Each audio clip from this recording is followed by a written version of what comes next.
Bienvenidos a las noticias en Meridiano Blue. Les hablaremos en esta emisión sobre lo que está pasando en materia de orden público en el país. También la grave crisis económica que está viviendo el sector vivienda, valga la redundancia. Entre tanto, lo que está sucediendo en el Mar Caribe, cada vez se está acercando más ese cerco, esa flotilla naval de los Estados Unidos a Venezuela. Pero vamos de inmediato con las noticias. Soy Juan Camilo Maldonado. Mucha atención, a esta hora se registran choques entre la policía antidisturbios y encapuchados en la Universidad Nacional. Allí se encuentra Nicolás Rodríguez. Juan Camilo, buenas tardes para usted, para todos los oyentes. Es la 1:01 p.m. Este enfrentamiento comenzó hacia el mediodía de encapuchados de la Universidad Nacional, que primero se tomaron la carrera 30 con calle 45 y después se pasaron para la calle 26 en este momento. Como ustedes pueden ver en imágenes, hay algunas personas que están transitando por la calle porque temporalmente el servicio de Transmilenio en este momento está quieto, específicamente en estaciones como Ciudad Universitaria y también en Corferias, que es una de las estaciones de Transmilenio muy cercano en este sitio. Estamos en vivo, estamos en directo y ustedes pueden escuchar algunos de los disparos que hacen los agentes del UNDEMO en este momento para tratar de dispersar a los encapuchados que se mantienen dentro de la Universidad Nacional.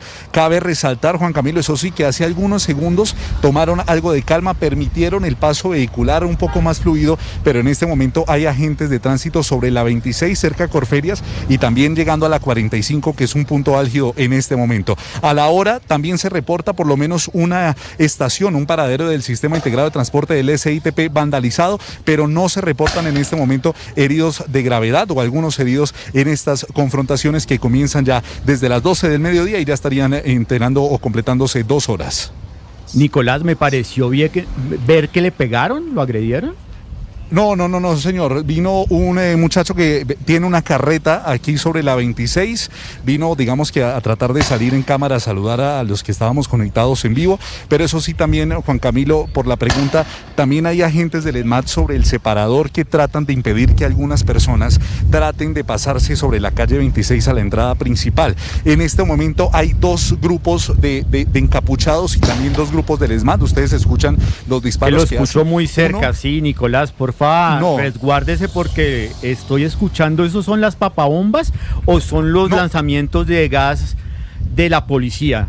No alcanzo a distinguir. Son los lanzamientos de lacrimógeno, Juan Camilo. Por eso es que nosotros también, aquí con Andrés Buenaventura, conductor de la móvil de Blue Radio, nosotros estamos protegidos completamente con los tapabocas porque la verdad, el humo del gas lacrimógeno se siente en este momento porque ha sido intenso en los combates. Le decía que hay 2 grupos, uno sobre la entrada principal y uno más hacia la derecha, sobre la 26 hacia el norte, que específicamente es una entrada muy pequeña donde en este momento las tanquetas del ESMAD pues están tirando también algo de lacrimógeno, pero le decía que los agentes del UNDEMO pues están esperando y también tratando de no sobrepasar ese límite y también de decirle a las personas pues que están muy cerca a esta entrada que no pasen porque definitivamente los encapuchados sí están tirando algunas papabombas en este sitio sobre la calle 26 con carrera 33. Para quienes nos escuchan a través de la señal de radio, son el lanzamiento de gases lacrimógenos a esta hora en la calle 26 en la Universidad Nacional. Para quienes nos ven a través de nuestra señal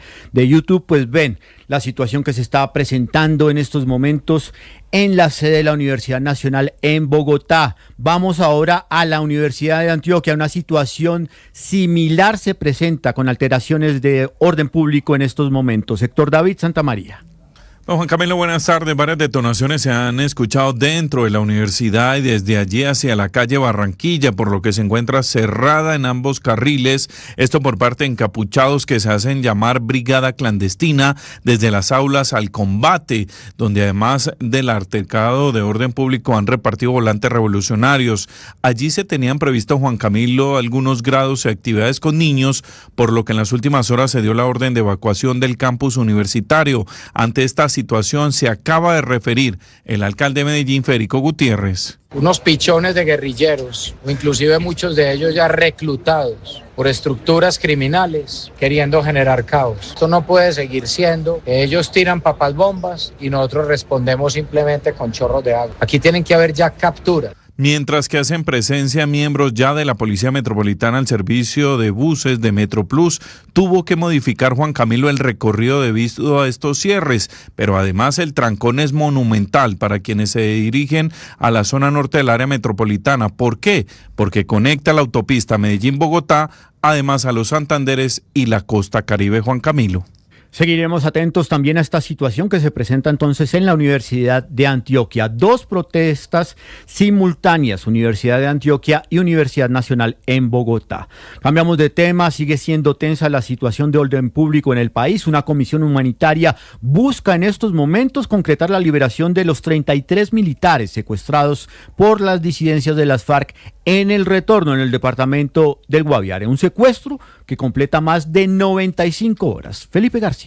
Hasta la vereda Nueva York, en zona rural de El Retorno Guaviare, donde permanecen secuestrados los 33 soldados e infantes de Marina, llegó la comisión de alto nivel del gobierno, que está integrada por representantes del Ministerio de Defensa, el Ministerio del Interior, la Oficina del Alto Comisionado para la Paz y la Defensoría del Pueblo, la Procuraduría, la ONU, la OEA y la Iglesia Católica. El propósito de este desplazamiento es abrir un canal directo de diálogo que permita garantizar la vida y la pronta liberación de los uniformados. Desde el Centro de Operaciones de la 22ª Brigada Selva del Ejército se mantiene un monitoreo constante, reforzando la seguridad con más tropas en la zona, pues según dice el almirante Francisco Cubides, comandante de las fuerzas militares, el ambiente en ese sector es altamente hostil. Vulneran gravemente los derechos humanos de nuestros militares al impedírseles la movilidad y negárseles el acceso al agua y alimentos que ya comienzan a escasear. No vamos a escatimar esfuerzos para lograr la pronta liberación de nuestros 33 valientes soldados e infantes de Marina. Recordemos que en esa zona del país la comunidad está siendo instrumentalizada, según las fuerzas militares, por alias Jimmy Parra o Jimmy Martínez, cabecilla del Frente 44 bajo el mando de alias Iván Mordisco. Y mientras esto sucede en el Guaviare, crece la tensión en el Valle del Cauca. En estos momentos hay un despliegue de un operativo militar, el Plan Sultana, que busca fortalecer la vigilancia luego del atentado que conmocionó a Cali en la escuela Marco Fidel Suárez. Estefanía Toledo. Juan Camilo, este plan Sultana consiste en el refuerzo integral de la seguridad y la vigilancia en Cali, especialmente el incremento policial en las entradas de la ciudad, todo con el fin de identificar cualquier actividad sospechosa y evitar así la comisión de hechos terroristas como el de hace 8 días. En este plan se incluye la llegada del Grupo de Fuerzas Especiales Antiterroristas del Ejército y el aumento de policías en la ciudad que se espera próximamente. La gobernadora del Valle encargada, María Cristina Lesmes. Que tiene que ver con las medidas de seguridad en los puestos de entrada, los controles itinerantes, el seguimiento a las acciones y el trabajo con la ciudadanía de recuperación de la situación en el barrio de la base. Está hecho ya el censo, definitivamente identificado cuáles son las necesidades, estamos en la búsqueda de recursos. Las fuerzas militares y de policía están avanzando en inteligencia y en la reorganización de sus esquemas de trabajo, siguiendo adelante con las operaciones que ya venían adelantándose en el departamento. Recordemos que ya se han capturado 2 responsables directos del atentado contra la base aérea, además de un cabecilla del Frente, Jaime Martínez, encargado de acondicionar los explosivos en los vehículos para cometer estos ataques. Juan Camilo. Colombia no sale del luto de los ataques terroristas. En estos momentos, con presencia de la mayoría de los familiares en Antioquia, se rinde un homenaje a los 13 policías asesinados en Amalfi por las disidencias de alias Mordisco. En Alpujarra está Alfonso Cárcamo.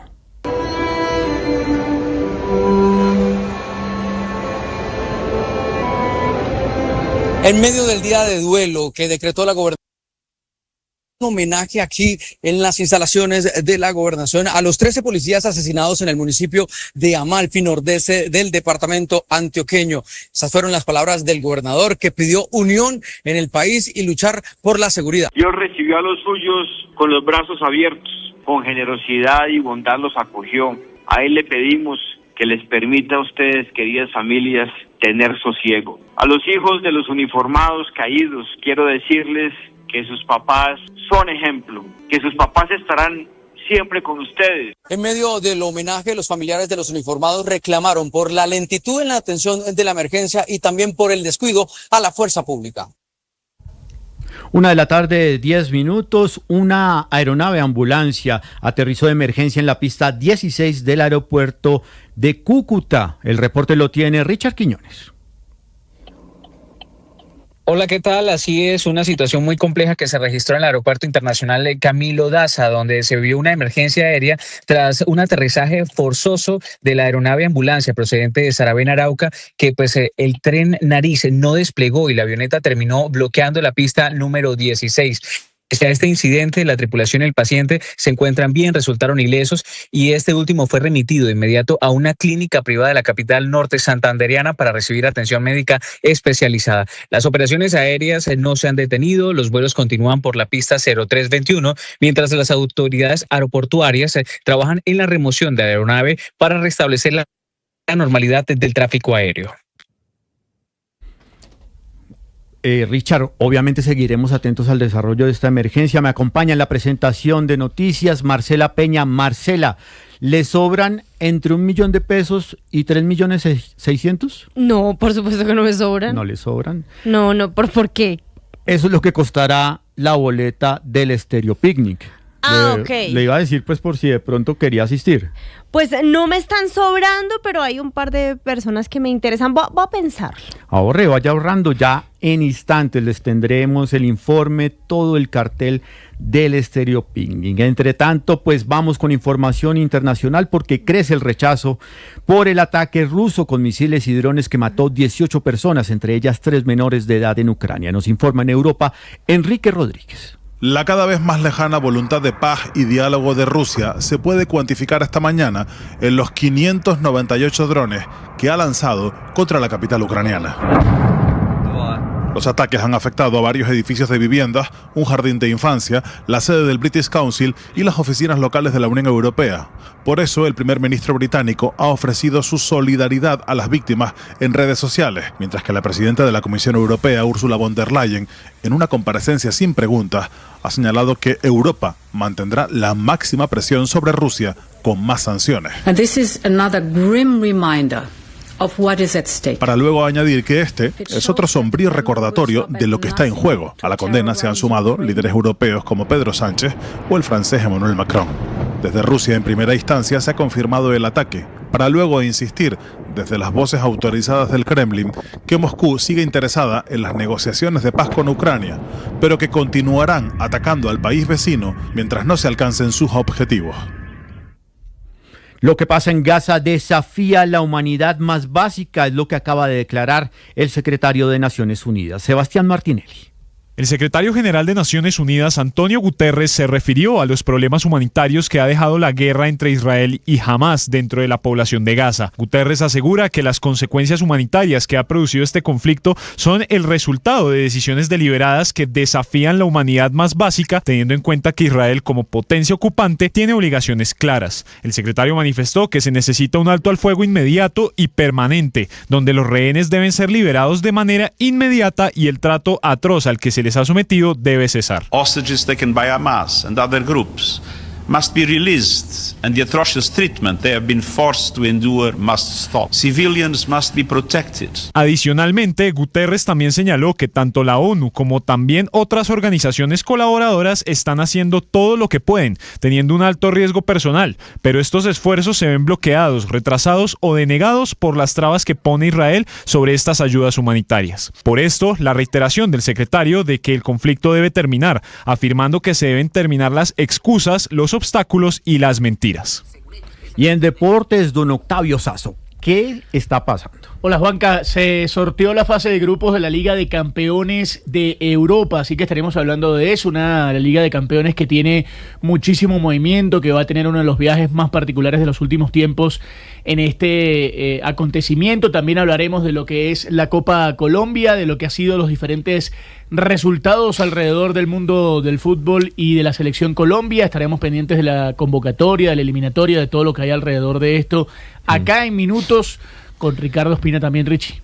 Hola Octa, ¿y por qué la demora del técnico Néstor Lorenzo para la entrega de los convocados a las 2 jornadas finales de las eliminatorias? Todo el mundo ya dio la lista, hasta Venezuela dio la lista, Bolivia, Brasil, todos. Esto es sin misterios. Hasta Venezuela, eso sí sonó. No, pero pues digo, hombre, no. Al final siempre Colombia termina siendo el último equipo en dar la la nómina de convocados es una realidad, es una naturaleza de Néstor Lorenzo en los últimos tiempos, pero sobre todo también, Richie, pensando en que ayer se jugaron varios partidos claves con jugadores colombianos, incluso uno de ellos con un par de jugadores lesionados, como el caso de John Jader Durán.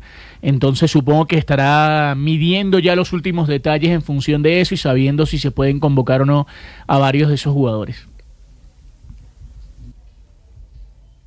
Estoy tan feliz, ahora puedo disfrutar.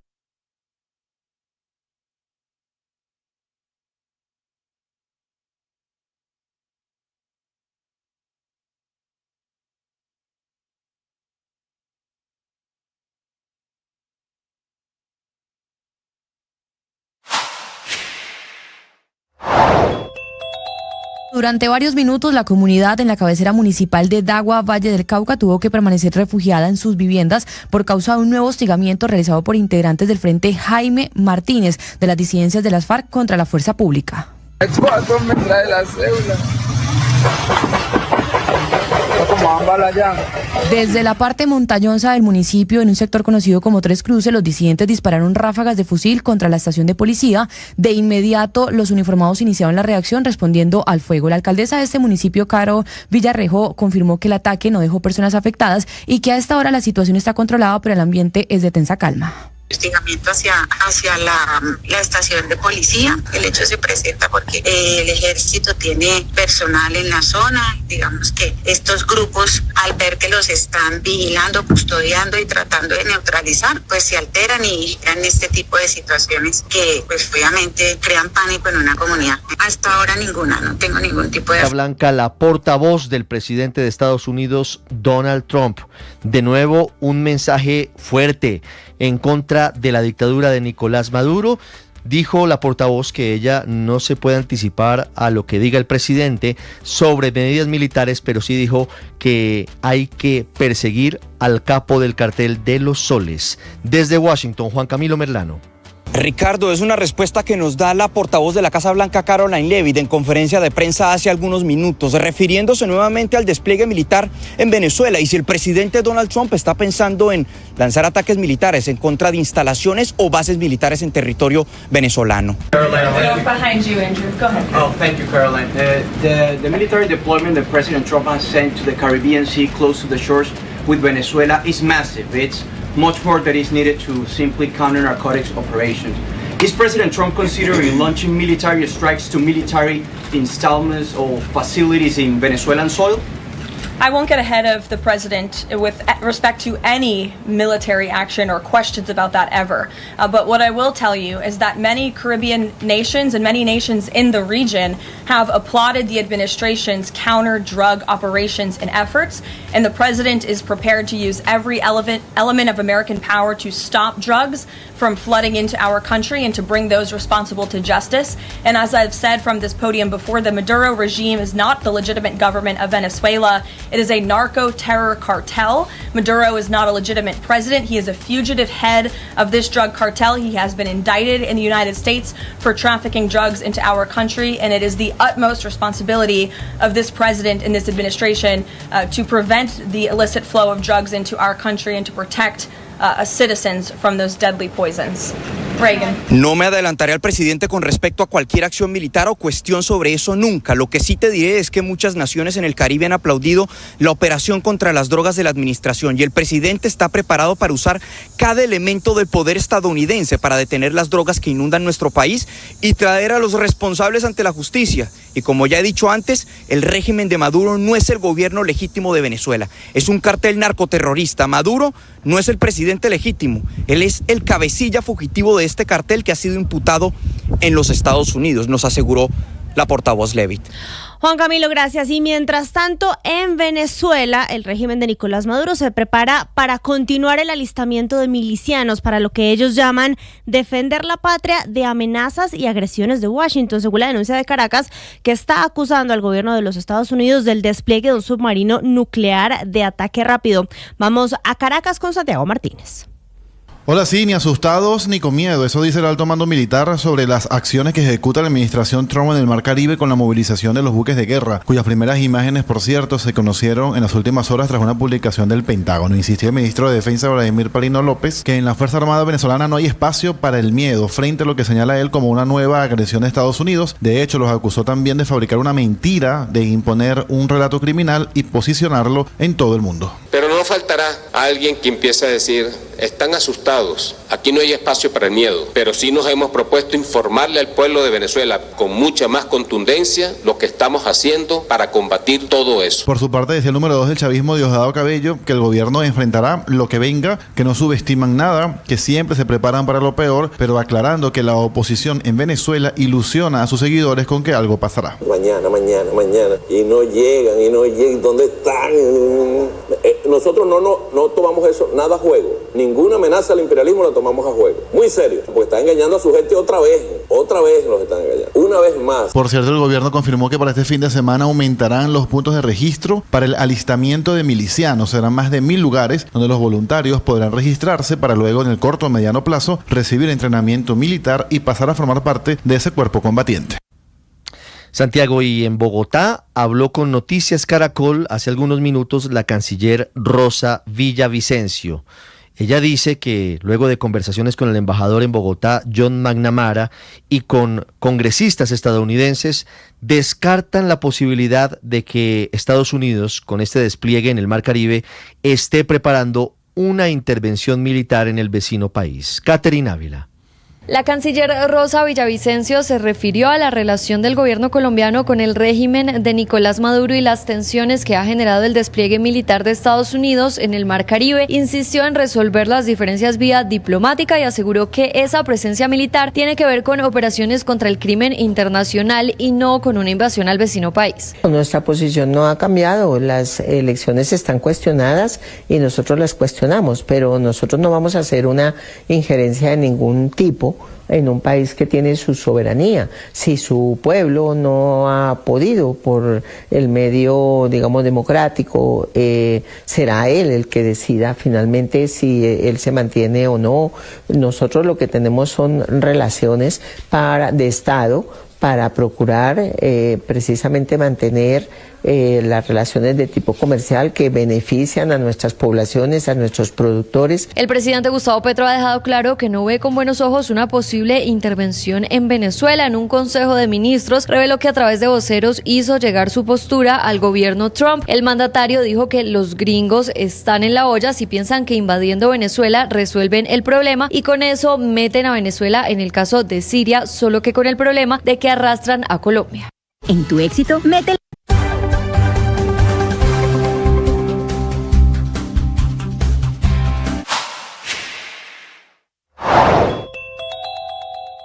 El país revive esta mañana la polémica por los castigos a los menores de edad infractores, menores que cometen delitos.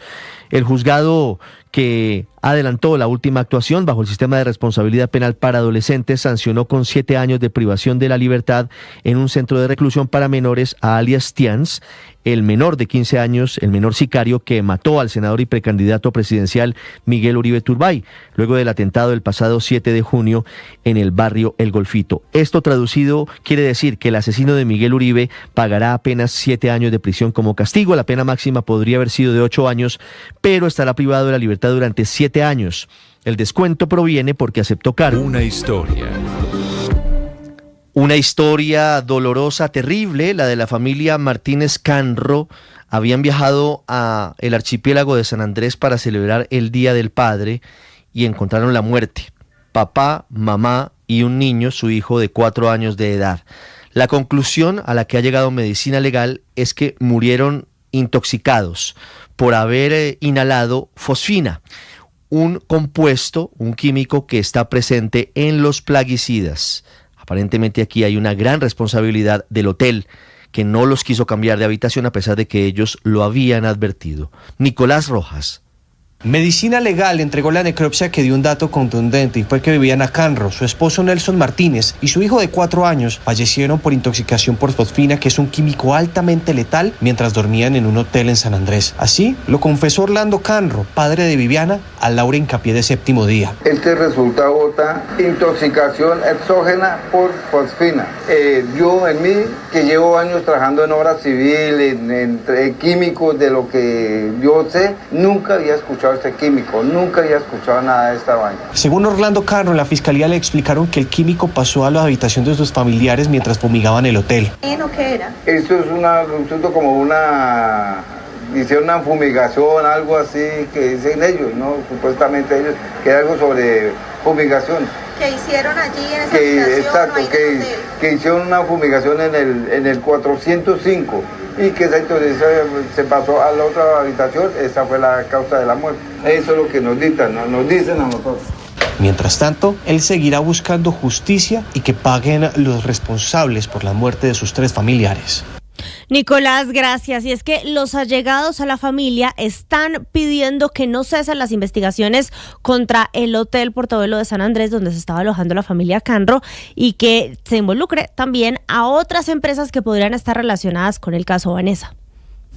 Le cuento a Marcela que ha generado indignación el comunicado que la empresa Portobelo, el hotel en donde se presentó esta tragedia en la ciudad de San Andrés, emitió en horas de la mañana, en el que indicaron que sería el responsable de lo ocurrido la fumigadora Livingston, que fue la encargada de prestarles a ellos el servicio días antes de que se presentara esta tragedia en el piso 4, debido a que habrían utilizado este químico sin haber advertido de ello y además sin haber contado con la autorización para realizarlo. Es por esto que desde el equipo jurídico de la familia Martínez Canro están solicitando a la Fiscalía que se siga con rigor la investigación, en la que para este momento se tiene tipificado lo ocurrido como un homicidio culposo y en lo que se le está siguiendo la pista a las actuaciones no solamente del Hotel Portobelo, sino también de esta fumigadora Livingston. Esto es lo que dice al respecto Juan Manuel Castellanos, quien es el representante de las víctimas. Sí, pues finalmente, primero es un comunicado y segundo, pues es un comunicado más que donde reconocen un error, ¿cierto? Y pues finalmente esa supuesta no autorización o esa delegación de fumigación, pues digamos que de alguna manera, de ninguna manera los podrá llegar a absolver de responsabilidad alguna, ¿no? Por el momento, la empresa de fumigación Livingston Company no ha emitido un comunicado sobre esta situación, sin embargo, conocimos que la Fiscalía los tiene vinculados a la investigación. Ellos aseguran que están atentos al desarrollo que pueda tener este proceso judicial e incluso no descartan que pueda cambiar en el transcurso del proceso mismo la tipificación del delito. Cambiamos de tema, Vanessa, 1:28 minutos. Hablamos de los proyectos de ley que cursan en el Congreso que buscan aumentar las penas para los menores de 14 años en adelante que cometan delitos, es decir, hacer una modificación al sistema de responsabilidad penal para adolescentes. Todo esto luego de la sentencia de la sanción a 7 años de detención contra alias Tians, el joven sicario de 15 años que mató al senador Miguel Uribe Turbay. Mateo Piñeros. Este proyecto de ley busca que los menores entre 14 y 18 años que cometan delitos graves sean sancionados como adultos. La ley aplicaría para homicidios, hurto calificado, concierto para delinquir, secuestro y delitos sexuales. Recordemos que hasta el momento la sanción para los menores en estos casos es de máximo 8 años, pero el proyecto busca que se amplíe incluso hasta 60 años. El representante del Centro Democrático, Óscar Villamizar. Ese cuentico de que los niños hoy son utilizados por las bandas criminales, no. Hoy los niños están siendo preparados y educados para ser delincuentes. Y 2, no se trata de oportunidades. La persona que le disparó a Miguel Uribe tuvo todas las oportunidades y las garantías de un Estado colombiano. El proyecto también generó rechazo en algunos sectores como el Pacto Histórico. El representante a la Cámara, Gabriel Becerra, considera que esto es populismo punitivo y no resuelve los problemas de la criminalidad. Vulnera el principio de especialidad, viola tratados internacionales, por lo tanto es un proyecto que terminará siendo inconstitucional, es un proyecto regresivo en términos de las garantías que se supone nuestro sistema jurídico y político le brinda a los adolescentes. Desde el Centro Democrático, partido de Miguel Uribe Turbay, han señalado que la sanción de 7 años contra el joven que asesinó a Miguel Uribe es revictimizante y es un premio a la criminalidad. La salud de los colombianos en cuidados intensivos. Blue Radio informa.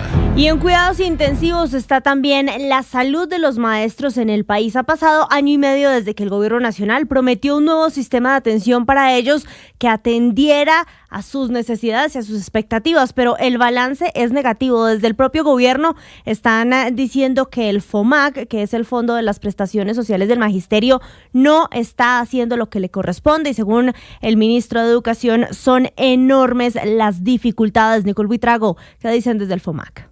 Buenas tardes. Daniel Rojas, ministro de Educación, denunció en pleno Consejo de Ministros que persisten las dificultades para que este modelo de salud que prometió el mismo gobierno funcione. Los responsables de ponerlo en marcha son el Fondo del Magisterio y la Fiduprevisora. Esto respondió hoy el vicepresidente de estas entidades a la afirmación del ministro y a las quejas de los mismos profesores. Yo creo que anoche el señor presidente sorprendió al ministro con una pregunta que no esperaba. No la tenía preparada y en un acto de ligereza respondió con ciertas imprecisiones. Y se viene enviando a todos los departamentos un listado diciéndole a los maestros, estos son todos los prestadores que usted tiene para su libre escogencia. Aquí encontramos que los contratos no se estaban haciendo, hay la denuncia sobre eso. Aquí encontramos dobles facturaciones, hay la denuncia sobre eso. Todo eso lo hemos estado corrigiendo y estamos avanzando. Que yo tengo que reconocer públicamente aquí que existen fallas también en este modelo. ¿Por qué voy a ocultar eso? Pero de que estamos avanzando. Pero a esto se le suma el tema fiscal y es que el mismo Aldo Cadena denunció desfinanciamiento en cerca de 1.7 billones de pesos y propuso trasladar los recursos de pensiones de los mismos docentes para cubrir el gasto en salud. ¿Y ese traslado de pensiones a salud se va a hacer? Bueno, y esto sí es una pregunta que se le tiene que hacer al Ministerio de Hacienda. Pero hace falta presupuesto, ¿no estaría en riesgo el servicio de salud? No está en riesgo absolutamente nada. Aquí no hay un solo servicio que se ha suspendido. Hoy termina el registro de más de 700,000 docentes en la página del FOMAC, precisamente para que se empiece a implementar en forma y en los prestadores la elección libre de hospitales y clínicas. En Meridiano Blue, el rollazo político con Andrés Carmona. Don Andrés Carmona, hablando de la crisis de la salud, anoche en el Consejo de Ministros el presidente Gustavo Petro reconvino, le llamó la atención a el ministro del Interior Armando Benedetti porque no avanza el proyecto de reforma a la salud que busca su estatización, es lo que busca el gobierno, en la Comisión Séptima del Senado. La verdad, don Andrés, es que en un año preelectoral como este hay muy pocas posibilidades de que este proyecto salga adelante. Y es que durante el extenso Consejo de Ministros de este miércoles, el presidente Gustavo Petro lanzó una de las más fuertes pullas en contra del ministro del Interior, Armando Benedetti, por la demora en la aprobación en tercer debate de la reforma a la salud en la Comisión Séptima del Senado. Le remite al ministro Benedetti del Interior porque nada que se mueve en la reforma a la salud. Luego todo esto pareciera que el Congreso lo quiere echar por tierra. Y es que hay que tener en cuenta que esta comisión fue la misma que no solo hundió el proyecto de reforma laboral el año pasado, sino que también negó el primer proyecto de reforma a la salud. Actualmente la iniciativa, que espera sea debatida antes del 20 de junio de 2026, se encuentra estancada en la comisión. Solo se han radicado 2 ponencias. La primera, la de bancada de gobierno, que cuenta con 5 firmas, y una ponencia alternativa de la senadora Berenice Bedoya. Se esperaba que la semana pasada se terminara la discusión previa de las ponencias con la intervención del ministro de Hacienda, Germán Ávila, presentando el balance y las proyecciones de los costos de la reforma a la salud, que según el último concepto del ministerio tendría un costo superior a los 112 billones de pesos en el primer año. Sin embargo, los congresistas de la comisión se manifestaron insatisfechos por las respuestas dadas por el ministro, por lo que esto podría estar demorando la presentación de una ponencia de archivo o incluso de otras ponencias alternativas. Muy bien, don Andrés, antes de la pausa, noticia de última hora desde Cúcuta. Los bandidos del ELN de nuevo causando zozobra. Acaba de ser incinerado un camión de transporte de bebidas. Richard Quiñones, ¿en dónde ocurrió este hecho exactamente? Así es, Ricardo. Sucedió en inmediaciones del puente internacional Atanasio Girardot sobre el anillo vial occidental, en la vía que conduce desde Villa del Rosario hacia la ciudad de Cúcuta. El camión de bebidas recorría el trayecto, salieron hombres encapuchados, obligaron a descender del vehículo a los 3 ocupantes y empezaron a incinerarlo. En la zona hay presencia del ELN y las autoridades tratan de establecer si esto corresponde al no pago de algunas extorsiones.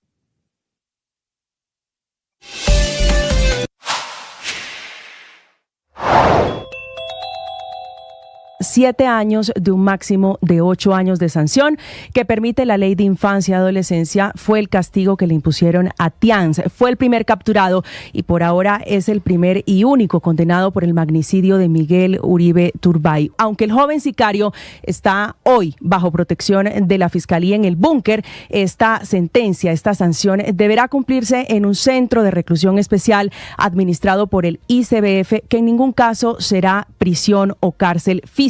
Lo que viene son medidas pedagógicas restaurativas orientadas a su protección, es decir, sanción educativa y restaurativa, no un castigo convencional. Quedará en libertad antes de cumplir la sentencia que le impusieron, porque este mismo sistema penal para adolescentes no permite que permanezca en internamiento más allá de los 21 años de edad, incluso si no ha terminado de cumplir la sanción. Pero como el sistema establece que ninguna sanción pedagógica podrá tener una duración superior a los 2 años, podrá pedirse al juez en ese término que revise su comportamiento y eventualmente puede también quedar en libertad. Adicionalmente, al cumplir la mayoría de edad, para él, como para todos los menores infractores de la ley, funciona una especie de borrón y cuenta nueva. Automáticamente queda sin antecedentes penales.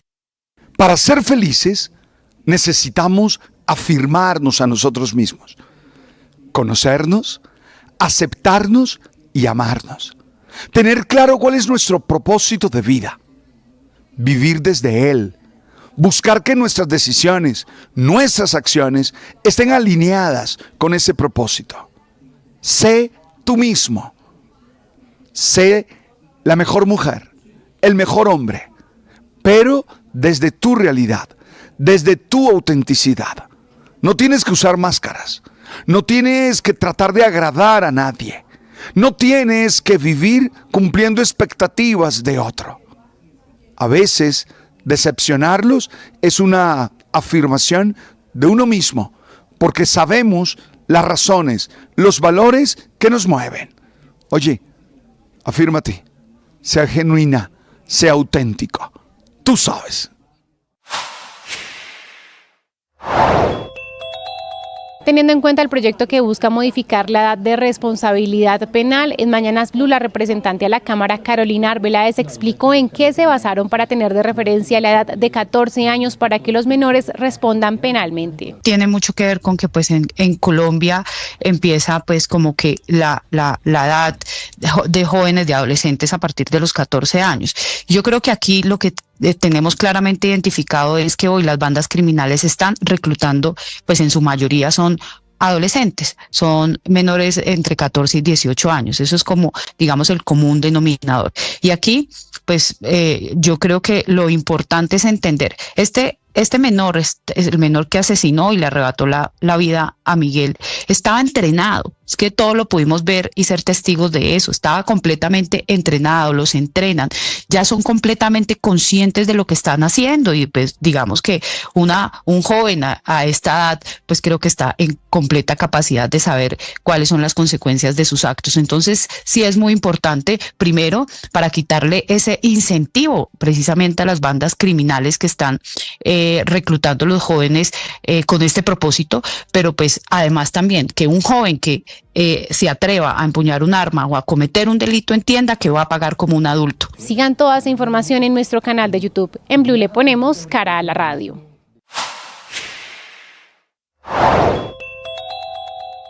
Hoy es un día de conmemoraciones. Hoy hace 8 días estalló el carro bomba en la base aérea Marco Fidel Suárez que dejó 6 muertos y más de 70 heridos. Hoy hace 8 días las disidencias también cometieron un terrible crimen contra 13 policías asesinados tras activar un campo minado a un helicóptero en Amalfi, en el departamento de Antioquia, y hoy se cumplen 4 días de secuestro de 33 militares en la vereda Nueva York, en zona rural del municipio del Retorno, en el departamento del Guaviare, sin una solución a la vista, ni la presencia de los altos mandos militares, ni de la Defensoría del Pueblo, ni el llamado de la Iglesia Católica han servido para que estos uniformados recuperen la libertad.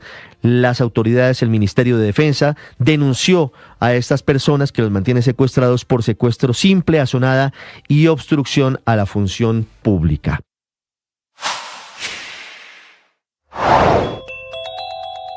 Si con la llegada de Estados Unidos Nicolás Maduro se sintiera presionado y saliera del poder, ¿es posible que el gobierno lo pueda asumir la oposición venezolana?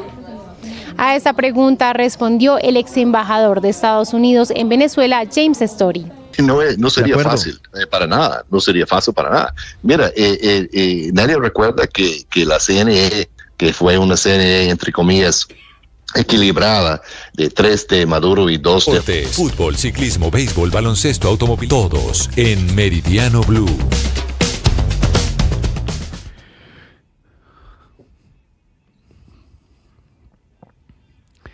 Y empezamos los deportes hablando de la Liga de Campeones de Europa. Se sorteó la fase de grupos de este torneo, un torneo realmente llamativo que tiene como todos ustedes saben, un formato diferente desde la temporada anterior, con los equipos que van jugando con muchísimos clubes en la fase de grupos.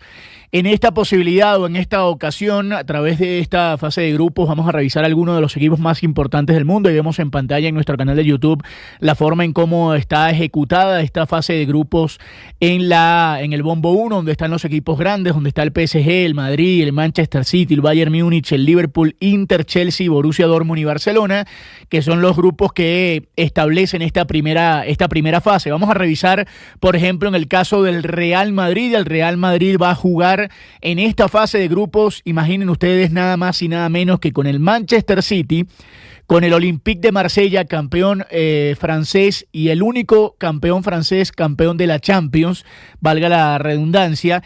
El Liverpool además va al Olympiacos, la Juventus, el Mónaco, el Benfica, y va a tener la posibilidad de jugar en Kazajistán este partido con el rival más incómodo y extraño de esta fase de grupos. Desde Madrid hasta Kazajistán, donde va a jugar el Real Madrid este partido de la fase de grupos, hay 8 horas y media de vuelo. Así que es una extrañeza total este viaje del Real Madrid, que entenderá lo que es la Copa Libertadores de América luego de que juegue este partido. Por ejemplo, el Barcelona va a jugar con el PSG, con el Eintracht Frankfurt, con el Olympiacos, con el Copenhague, con el Chelsea, con el Brujas, entre otros equipos. O por ejemplo el PSG con el Bayern Múnich y el Barcelona, el Atalanta, el Athletic Club de Bilbao, el Tottenham. Mientras tanto el Liverpool lo hará con el Real Madrid, el Atlético de Madrid, PSV, también el Inter, el Frankfurt y el Olympique de Marsella, entre otros rivales. Así que estaremos atentos a todo eso, los movimientos que hay alrededor de esta nueva fase de grupos de la Liga de Campeones de Europa. Y atención que hoy se están jugando varios partidos de la Europa League, también para la definición de su competición, también con la Conference League. Estamos atentos a varios de los equipos, entre ellos el Crystal Palace de los colombianos. Hoy hay 2 juegos de la Copa Colombia, Alianza Valledupar y Santa Fe a las 4 de la tarde, y a las 7:30 el Deportivo Pasto frente al Once Caldas. Copa Brasil, Bahía Fluminense, y en la Copa Argentina a las 7:15 Unión frente a River. Estamos atentos entonces. Hoy además se enfrentan por tercera vez en la historia 2 lanzadores colombianos en el béisbol de las Grandes Ligas. Nabil Crismat frente a José Quintana, así que estaremos atentos a todo ese movimiento alrededor en los deportes acá en Meridiano Blue.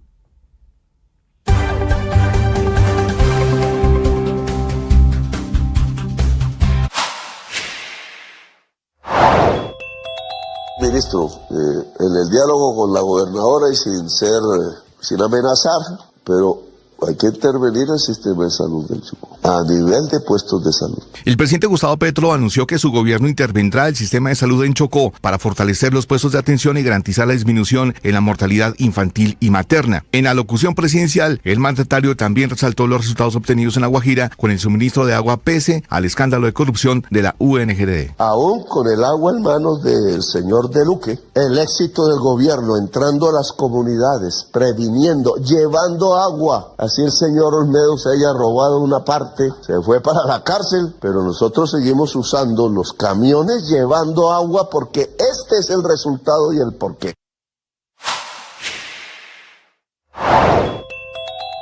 La representante de la Cámara, Carolina Arbeláez, es una de las autoras del proyecto que busca modificar la edad de responsabilidad penal de 18 a 14 años. Explica el equilibrio que debe existir teniendo en cuenta que hay menores que son infractores, pero también son víctimas. Esto es un debate que vamos a tener que dar, por supuesto, en el trámite del proyecto. Este es un debate difícil, lo reconozco, porque aquí hablamos de niños y adolescentes, que pues además también son víctimas de la pobreza, del abandono, de la manipulación hoy de las mafias que no tienen escrúpulos. Es que recordemos que alias el Costeño confesó que pues prácticamente a este niño, pues este menor, lo habían convencido de asesinar a Miguel Uribe y que después lo iban a matar. Entonces, fíjese que pues precisamente esta es la instrumentalización que están haciendo con los... 1:45 antes de hablar del Camacol y antes de hablar del decreto que podría aumentar el costo de energía a las empresas, el decreto que prepara el gobierno que podría afectar el bolsillo de muchas personas porque al final esos costos terminan trasladándose a los consumidores. Marcela, ¿qué sabemos del proyecto de reforma tributaria? ¿El gobierno finalmente lo va a presentar este viernes o todavía no es seguro? Ricardo, probable, pero no seguro. Esa es la respuesta que nos dan desde el Ministerio de Hacienda. Acuérdese que no hay ninguna obligación legal de que sea mañana la radicación. El gobierno ha querido anunciarla como un gesto, digamos, de voluntad con los ponentes del presupuesto, pero pues la relación con ellos no está muy fluida. De hecho, la reunión que estaba prevista para mañana sobre el presupuesto del 2026 quedó aplazada para el lunes. El gobierno podría dilatar su presentación, la presentación de la reforma tributaria por 26,3 billones de pesos, incluso para hasta finales de octubre. Lo que dice la ley es que debería estar aprobada antes del 31 de diciembre si el gobierno quiere que empiece a regir desde el 1 de enero del 2026.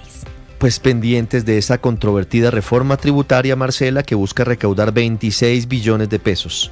Algo nunca antes visto. Ninguna reforma tributaria ha sido tan ambiciosa y menos en un año preelectoral. Ahora sí, Juan Esteban Castañeda, ¿qué dice Camacol sobre el aumento en el costo de la energía? ¿Cómo se afectaría al sector de la construcción? En medio del tercer Congreso de Inversión y Desarrollo Inmobiliario de la Cámara Colombiana de la Construcción, Camacol, el presidente del gremio, Guillermo Herrera, rechazó el reciente borrador de decreto con el que el gobierno nacional plantea aumentar las tarifas de energía hasta en un 20%. La medida afectaría a sectores como la agricultura, la minería y la construcción, quienes tendrían que asumir este incremento con el propósito de que la nación recaude cerca de 1.2 billones de pesos. Para el presidente de Camacol, Guillermo Herrera, la norma tendría un impacto negativo en los costos de producción de la vivienda.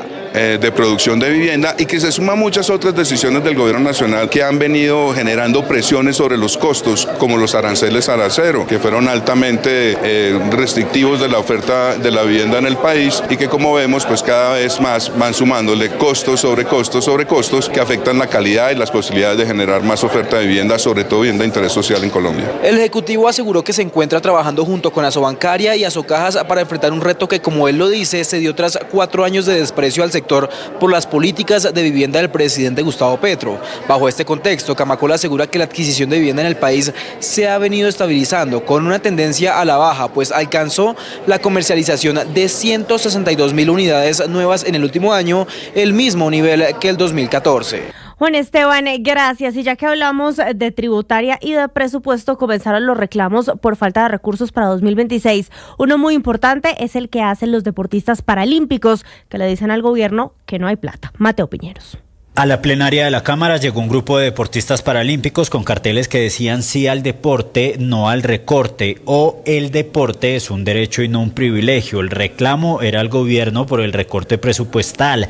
Fabio Torres es pesista paralímpico. Al presidente Gustavo Petro, decirle, presidente, cuando en su campaña decía del presidente del cambio, esto es parte del presidente del cambio, el deporte es parte del presidente del cambio, el deporte, porque es parte fundamental de decir vamos a buscar la paz, y la paz la vamos a buscar con el deporte. Los deportistas señalan que el recorte presupuestal para el Ministerio del Deporte es alarmante, pues en 2024 había 1.36 billones, pero para el 2026 hay una asignación de 310.000 millones. Javier Perdomo, representante del sector paralímpico en el IDRD. De verdad, y sí, como se dice coloquialmente, se pongan la mano en el considere, porque es que esto es un atropello al deporte. Yo estoy casi seguro que ustedes y las personas que me están viendo, como mínimo una vez por semana, van a hacer algún tipo de actividad deportiva, bien sea un escenario deportivo. 1:49 minutos, vamos ahora a Montería. Termina hoy el River City Global Forum 2025. Jessica Gutiérrez. La ciudad de Montería continúa siendo sede del River City Global Forum 2025, encuentro internacional que reúne durante varios días a alcaldes, expertos científicos